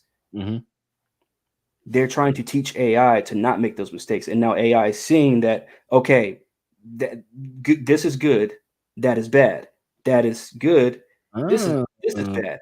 And so by the time humanity is wiped out, AI is all good and running the world the way that it was built to run the world. And again, those select few $1 trillion families that are left standing are the only humans left on the world. Shit, bro. Tinfoil hat moment, though. Very tinfoil hat moment. Hey, I can see that though, bro. Like that. I mean, that's very plausible. Like, I'm not saying that I'm saying it's going to happen, but like that's very plausible. Like that's that type of shit that I could see happening. Honestly, that was definitely that actually should have been a passes blunt, you know, and then say moment. But I'll just say tinfoil hat moment. Hold on, I fucking closed this shit, but I got something for that. Hold on. I think. Oh shit. Oh damn, where the fuck is it? Where is it at? Where is it at? Where's it at? Where's it at? Damn, I just hated this shit. I will say though, especially with the Dream Hub, man, with I mean, imagine being put to sleep and your dreams are forced on you. That's another thing. I know. Because you saw with Luke, you saw where he was terrified. He was like, look, man, I don't want to. But again, they made that part so fucking subtle. I know. Like they still kept kind of emphasizing it, which you could kind of tell that Greg Daniels was trying to emphasize the fact that this dude does not want to go to sleep. But again, they had to make it subtle, for the mainstream audience, obviously.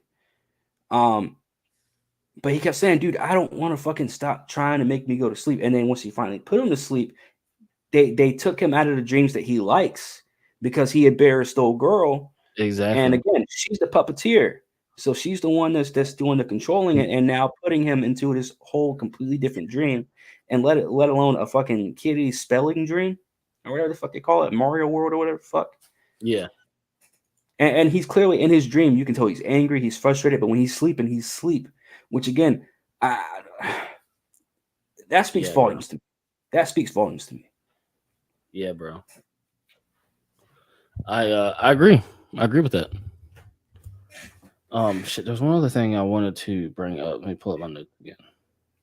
Well, while you're pulling that up, though, I do want to go back to even when we talked about we talked about the dreams a few times on this cast, but that goes back to where remember where we had the disagreement of where you said that dreams can be controlled and manipulated.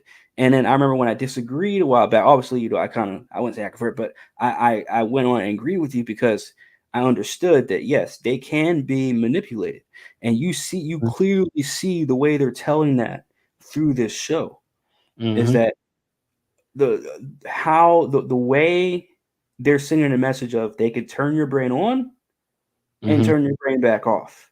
And when your brain is off, we can still have your mind lingering in what we put in it. And to me, that was the real true testament of holy fuck. Yeah, bro. Programming. Yeah, I'm not just talking about in front of a TV screen. Fuck no, literally. Everywhere you go, programming. Literally. Yeah. Because your brain is so fried that by the time you go and cut it off at the end of the day, you're still lingering. Your mind is still focused on those things. Unless you get them frozen or whatever, like they did for some of the people, right? But otherwise, right? Otherwise, no. Otherwise, no, man. That's just wild, bro. God damn. Like, there's so many concepts with this show where, it's just so plausible. Like, there's so many plausible things in the show that's either already exist that they don't talk about, or they're in the process of developing, or we're not too far off from. You know what I'm saying? Like, literally everything. Especially the downloading and re-downloading. That to me is like they make it seem like that could be a real thing. Yeah, bro. And I mean we already know it is. It's possible still. Yeah, but I've seen some shit. Yeah, but yeah, they made it look real, man. They made it look real. They sure as fuck did. Now, I don't know if you caught this, but episode 5. So when Ingrid first got the baby, right? Mm-hmm. She said, "Is it a boy?" And I called her main bitch in my notes, but I can't remember. The boss lady with the black hair or whatever. Mm-hmm. She said, "I don't know. It will decide when it gets older." Yeah. If it's a boy or a girl. And I was like, "Oh, okay, I see." Yeah, I actually had that in my notes on my phone. I didn't put it in my sticky notes because I didn't know if we were going to touch on that. Like, I didn't know if you wanted to touch on that. But since you brought it up, yes, I did catch that. Yeah, I wanted you to call if you had heard that or not. Yeah, and I also caught when old kid when he was going when Gertrude's son was growing up, and he asked him. He said, "Mom, what's?" He said, "What did he say?" He said, "What's Dad?" He said dad and mom. Oh, God damn, what did he say? He said, what does dad look like, or something like that, or my other mom look like? I think is what he said. Oh yeah, I did hear that shit. Yeah, bro. He said yeah, but I remember him saying like dad or other mom, and I was just like, yeah, it would put that in there. And then, but I will say, attention to detail too. Later on in the show, where old girl called the old man a millennial. Did you catch that part? Facts. Yeah, I think it was at one of that parties, and Yeah. he had on the set, and he said something like he wasn't fucking with it, and then she was like, "Those damn millennials" or something like that. Mhm. Yeah. And did you catch when Ingrid and shit, I forget his name. Well, like We dropping nuggets, by the way, y'all. Just letting y'all know. Yeah, we're dropping hella nuggets. But, when Mr. Choke and them was at the dinner, and he was like, "Oh, were you born in the 50s like me?" And then the black and white, like, I forget whose grandmother was. She's like, "No, I was born in the 30s." Oh yeah, that's Ingrid's grandma. Yeah. And that guy was like had to been like 80 years old, more. So yeah, dude, it's crazy. Like it's crazy the shit they be putting in this show, man. And it's like it just makes you think. It makes you think. Yeah, bro. Straight up. Shout out to Mikey. Mikey, what up, bro? He said, uploading Black Mirror, bro, predictive programming on another level to prep the mind to accept the fuckery. It's like hypnosis. Yeah, bro, that's pretty much what we've been saying. Yep. We've been calling that shit right the fuck out. You feel me? And then look at what mainstream's saying about it. They're like, oh, upload yeah, they're praising it, but for the wrong reasons, dude. Which we knew was gonna happen anyways. Straight up and down. This is what the metaverse is gonna be. The article saying a sneak peek into the metaverse and shit like that. Like, bruh. Bruh. Now, I don't know if you picked up on the so when Nora was breaking into her IT boss's office to see what he, I guess to see the whatever the fuck they were doing, I can't remember. Did you notice that their biometric devices to sign in the computer were DNA based? No, I didn't know that.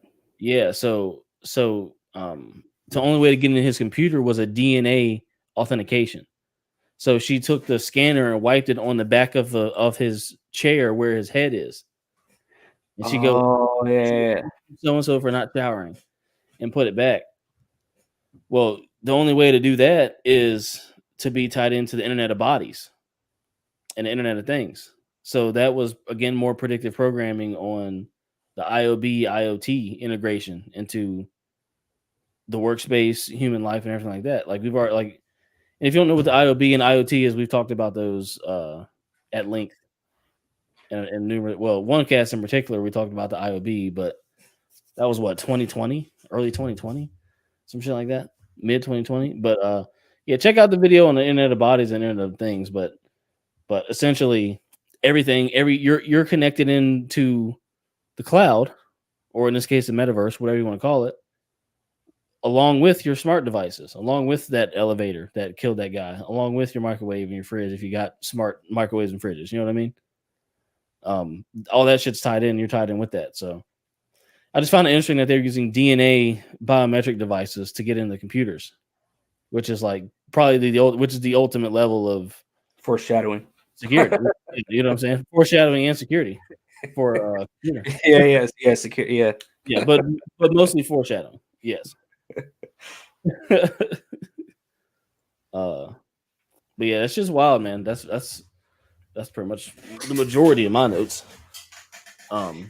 They telling y'all some shit in the show though, man. That's for sure. Yeah, man, and that's the main thing. That's why I freaking love this show, man. Just because of now, there's a couple other shows that I think I saw on Amazon that I might have to check out that got referenced after watching that. That I might have to check out, peep out, and then I'll let you know if they're worth the watch.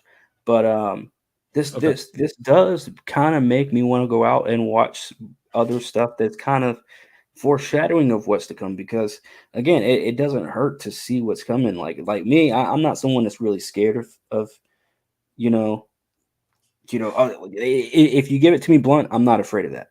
You know what I mean? So I wouldn't mind going out and trying to seek stuff like this because this show does it better than what I've seen before, and not in terms of like Black Mirror level, but I say Black Mirror, like Mikey said, Black Mirror, Upload, shows like that pretty much tell you, all right, Yes, yeah, this is what we should, and it's not super blatant. Upload's a little more blatant than I'd probably say way more blatant than Black Mirror is. But in terms of being blatant and looking for what's to come, I'd say Upload. And if you're looking for more a raw cut, it's not super raw cut, but more of a raw cut, I'd say go with Black Mirror. But I'd say these two shows in particular are two things you need to watch to see what is going on in the world. No, these are okay. Yeah, let me know off camera what they are. No. I'm saying Upload and Black Mirror are the two shit! Oh, my bad. Yes, I agree. My bad. I agree. They are 100%. The other two shows, I can't remember the name of them, but I'll let you know off camera at some point when I go across those. Those two, okay. But yeah, Black Mirror and Upload are definitely the two. I agree, and I'm a huge fan of both the shows, and we've been calling. I mean, Black Mirror been calling it for a long time, but we was calling it before even Black Mirror was calling it. Basically. Shit. I will say, I mean, I don't expect in season 3 for them to tone down on the just the narrative shit, but we know they're not going to tone down on that. Now that they've dipped their foot into that field, right? Right. So yeah, we'll have to see. I agree with that. Shit, there was one. I thought there was one more thing I wanted to mention, but I don't think there was. Yeah, I'm fucking tripping. Come on, man.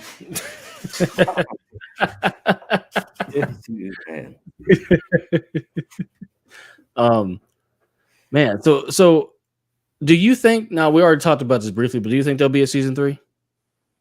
I do. I think there will be a season 3, especially now that you're telling me. Like again, I got to go read these articles, but or at least a couple of them to see which where they're coming from.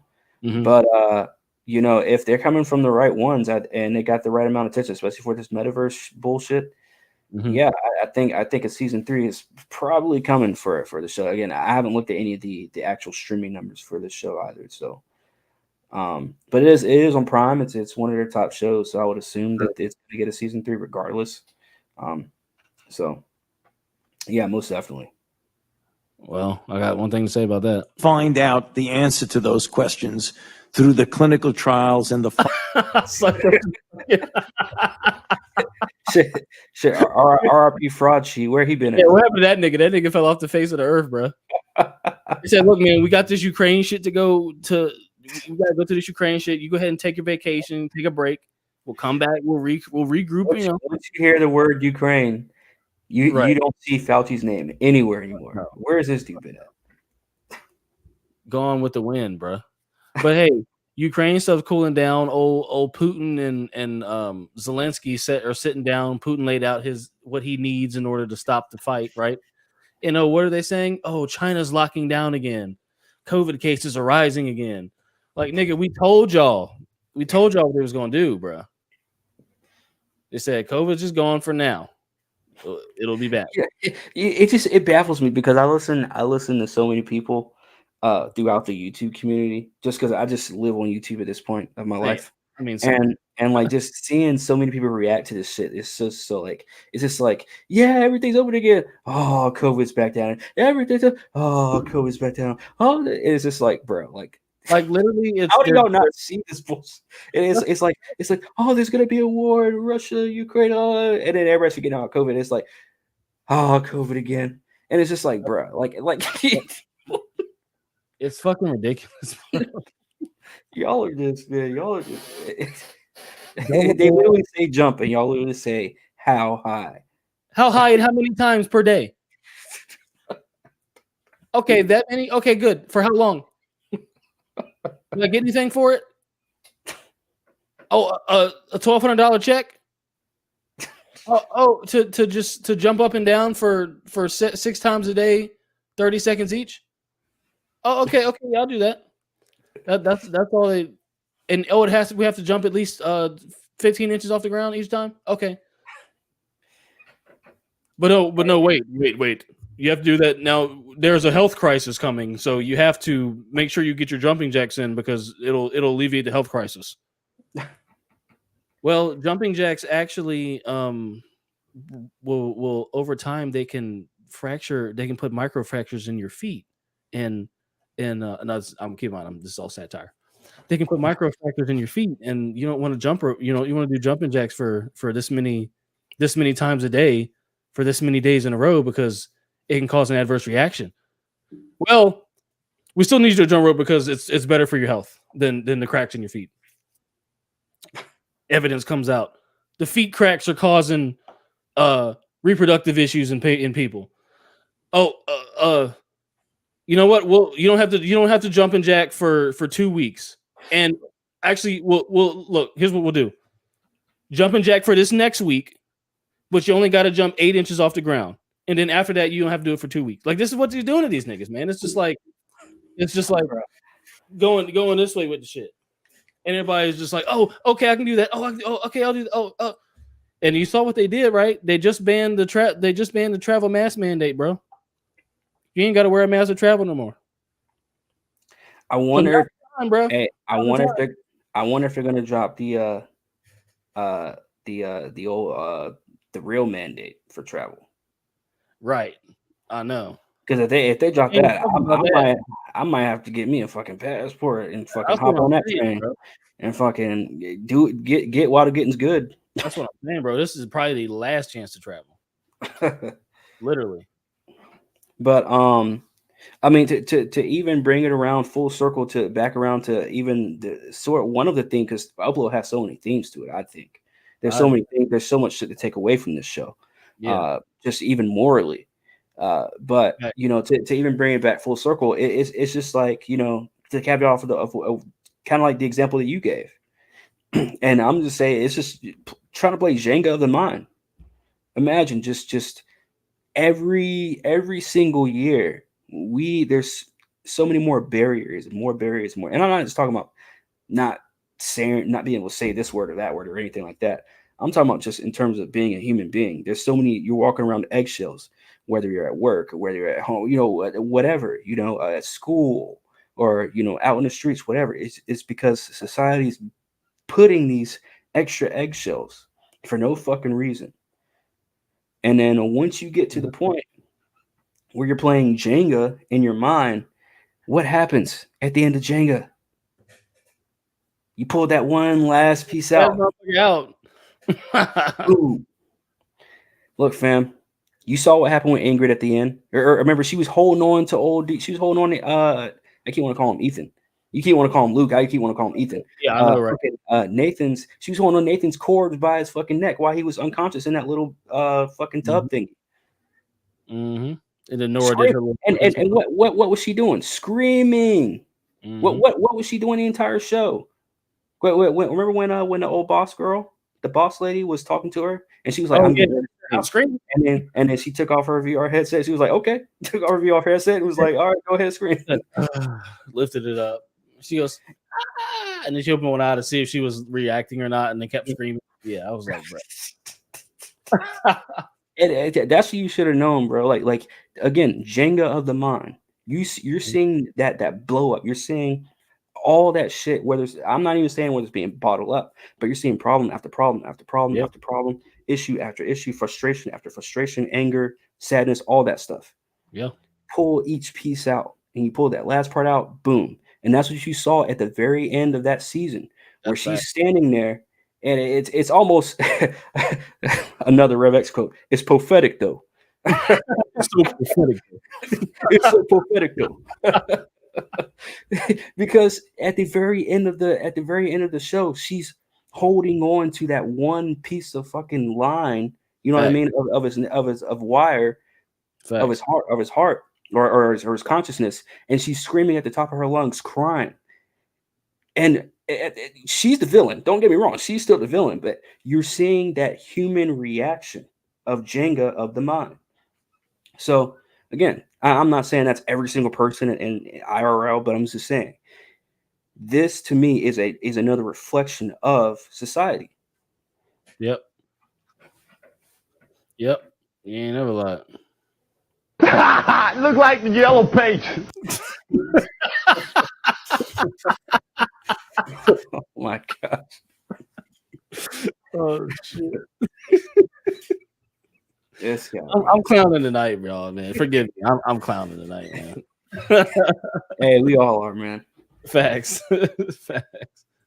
Well, shit. Do you have anything else to say about season 2, man, or Upload in general, or any of the themes in the? No, man. I've said. I feel like I've said everything I've needed to say about this show. I do too. Yeah. You know, because if you like we said earlier, if you know, you know. Fair. We went through everything that we had from what we saw. If you guys saw anything else, let us know. But hit us up in the comments if you guys saw something else that we didn't cover or whatever. But Definitely. if there's one thing I gotta say left about the show is that they did what they could in terms of giving us again that reflection and giving us that foreshadowing. Mm-hmm. But in terms of the narrative stuff, it's just going to continue. I could barely tolerate Ingrid this season. I don't know if I'll be able to tolerate it. If they don't fucking get rid of her ass in season 3, I don't know if I'll be able to tolerate this. But they're not going to, because remember she was regrowing the hair and shit at the end of. Oh yeah, man. That's gonna be there. Yeah, but I mean, about season 2. I'd say it was a really good foreshadowing of what's to come with this metaverse shit, and I guess with the articles, it's backing it up. Yeah, that's facts. That's facts. I would say, as far as my final words on it, I would say that I think what we're gonna I feel like they haven't announced a season 3 because one of two things. One, the shit that they showed us in this season has to then become a little more of a reality before they can take it to that next step. Is because what it looks like to me they're doing is like they're giving us the predictive programming in doses, right? It's like, okay, here's your first dose, here's season 1. Like this show is very thought out in how they're releasing the shit that they're showing you in the show. It's like they had to get you accustomed and used to and comfortable to the idea of uploading your consciousness into something, and then the metaverse comes out. Now that they've gotten all that out the way, let's get to the nitty gritty. Let's get to the thought, the thought crimes. Let's get to the virtual babies. You know what I'm saying? Let's do all that shit. So it's going to get amplified one step further next time. That is basically what I see. Yep. So as soon as that up to this next amplification, then they're going to come up with another. You know what I'm saying? That's why I said I don't know if I'll be on board with it. I mean, I might watch season 3. I might like it if they do get it, but I don't know if I would fully be on board with season 3 just because I know the narratives are going to be pushed more than what they were in season 2 because I wouldn't say they were barely pushing season 1, but season 1 season 1 to me was more enjoyable and more. It maybe just because it was fresh and new, the whole virtual, like just seeing it in that light. You know what I mean? I don't know, but season 2 to me, it was a lot more out there. Right. I agree. It was definitely more out there. It's just a shame that it was so short. Like they even said, so Nathan's actor in real life said it took them the same amount of time to film what they filmed for season 2 as they did for season 1. And season 1, I thought was like 10, 45-minute long episodes. Yeah, that's what I thought, man. I'm not sure if I'm not mistaken. Either way, season 1 was still 10 episodes. Right, and there were 10 episodes regardless, But if you think about it, season 2, I mean, where did they spend most of the time at for the whole show? I mean, for that entire, pretty much most of season 2 was right there in front of a green screen, and at the Lakeview. So yeah, I mean, that would make sense. That's yeah. True shit, bro. Well, shit, man. On that note, we gonna fucking roll up out of here, man. Thanks everybody for coming through, watching the review. Get that merch. Get the motherfucking merch. As you can see, we both rocking it. Both rocking this shit tonight. You feel me? Go ahead and get that merch. Hit the like button. We'll be back with some fire topics next week. We got some shit. There's some shit brewing. I sent Corn some shit the other day that's just like, dog. You feel me? And keep a lookout for us on Hap too, because we finna go in on Bel Air too. Bel Air, yes, Bel Air is coming. About that. Because dude, it was gonna take me forever to edit this video, and it was gonna, but yeah, I've been watching that. So it's I'm gonna hold off. I'm not gonna say nothing about it right now. I ain't gonna say shit about it right now because I was about to say something about what I thought, but I was like, oh wait, we'll do a show. Let me not do that right now. So I gotta say though, that as far as they need to recast Carlton. Come on, recast Carlton, man. That's all I'm gonna say. But anyways, we can get into it because I see why they did it, but we can get into that. Yes, we can get yes, yeah. But yeah. I have a reason why I disagree, but also agree. We can get into it, but but shit, man. It's been the comrades. We appreciate y'all for coming through, fucking with us. You know what I mean? We gonna roll up out of here with a fucking song. And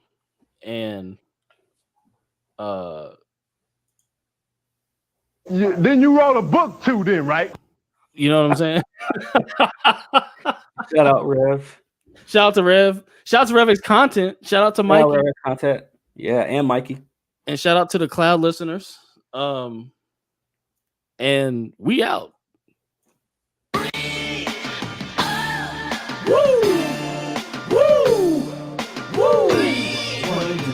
Two, and then the three, and then the four, then you gotta breathe. And then the two, and then the three, and then the four, then you gotta breathe. Then you gotta. Show these niggas can't breathe when I come through, hum to some shoes. Gotta be 20 minutes. This is long. It's so cold, too tight. The left looks too right. You know what? You right. These bitches can't look. They hearts racing. They start chasing, but I'm so fast when I blow past that they can't. In the presence of the man, your future look better than your past if you're present with the man. You better. You niggas can't share my air. I walk a mile in the pair I wear, and I'm getting better year by year, like they say wine do. Cops couldn't smell me if you brought the canines through, and I pace myself. I know these money hungry bitches wanna chase my wealth, but I keep them on a diet, embrace their health, or even keep them on the quiet and space myself and just take a deep breath.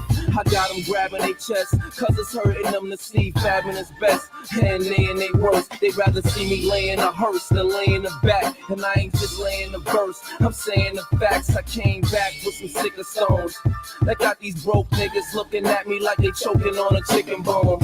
Every chick I bone can't leave a dick alone, so I know it's one of them. Shout out to Fab, man. Yeah, shout out to Fabulous, man. He went in on this shit, bro. Should bring back memories too. One and then the two, and then the three, and then the four, then you gotta breathe. One and then the two, and then the three, and then the four, then you gotta breathe. Then you gotta. I come in the name of Jesus by the power of the Holy Spirit. Who name you coming in? Gotta be 20, man. It's not even funny. They can't. The chokehold, and we out. The left look too right. You know what? You right.